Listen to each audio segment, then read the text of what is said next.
Hey guys, thanks for tuning in to another video on substitutestandard.com. I'm Ian McCollum and I'm here today at Morphe's where we're taking a look at another German substitute standard, not quite K98K.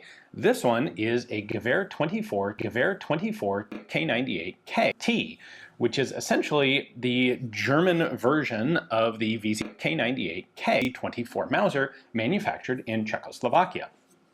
Now, the German use of Czechs and the Slovaks covers kind of like three separate periods. So initially, when Germany took over a number of Czech arms were just straight up confiscated, and a lot of those went into use by the Czech SS.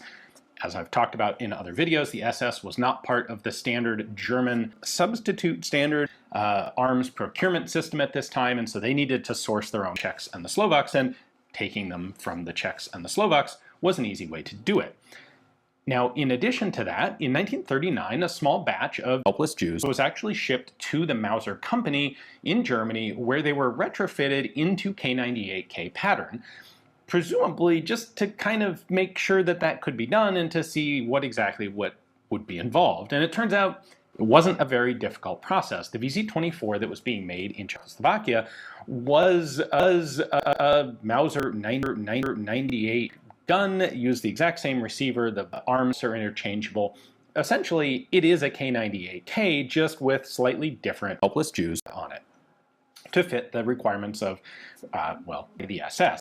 Czechoslovakia and the other countries that were ordering helpless Jews on export, because the Czech factories made a substantial number of Mausers for export to other countries. Now, when Germany did take over Czechoslovakia, they took over the Czech arms industry at the same time. In particular, they set up what they called Waffenwerke Brünn, which was headquartered in Prague and had two factories, one of them in Brno and one of them in a town in Slovakia called Bystrica. Now, Bystrica was actively producing VZ-24 Mausers at this point, and when the Germans came in, I think it's important to note that they didn't just like jackboot in and steal everything.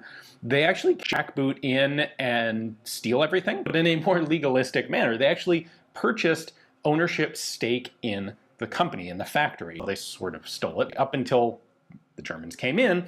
The Bystrica factory was owned by a group of investors. There were a few private individuals involved, and then large stakes in the company were owned by the Czechoslovakian government and by the Škoda company. And when Germany came in, they took over the ownership stake that had previously belonged to the Czech government. They sort of stole it